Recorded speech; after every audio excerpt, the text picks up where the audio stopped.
Komisi 13 DPR meminta agar Menteri HAM menyusun ulang prioritas program kerjanya untuk mengetahui anggaran yang diperlukan.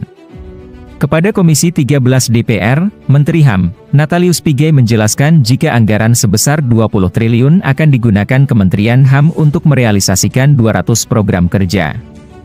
Natalius menyebut untuk satu program saja dia membutuhkan anggaran sebesar 8,3 triliun.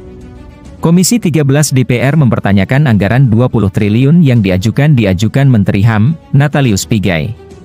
Sejumlah anggota Komisi 13 DPR menilai anggaran yang diajukan Menteri HAM, Natalius Pigai tidak realistis dan menjadi beban yang terlalu besar bagi APBN.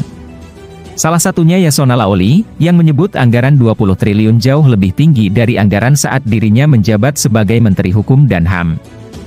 Tajam membuat uraian-uraian di dalam program. Jangan nanti semangat Pak Menteri, realitasnya jauh dari harapan dalam pembahasan anggaran. Pertarungan anggaran di kementerian,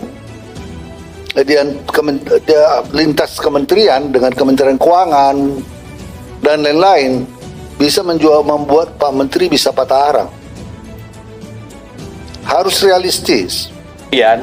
Kalau perusahaan ini bangkrut ini, karena yang dikerjakannya 30 miliar lebih, biaya untuk mengerjakan 30 miliar itu 48 miliar. Ini kalau kementerian ini bangkrut ini, udah bangkrut.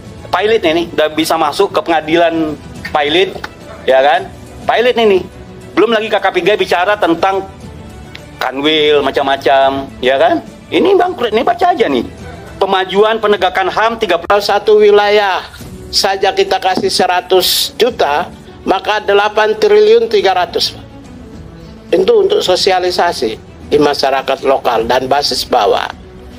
8 triliun 300. Untuk mencapai 20 triliun, saya punya lebih dari 200 program yang tidak perlu saya sebut. Baru satu program saja sudah 8 triliun 300. Andaikan dengan gaji dan tunjangan yang tadi saya sebut 1,3 triliun, maka sudah 9,5 triliun. Telisik TV mengabarkan.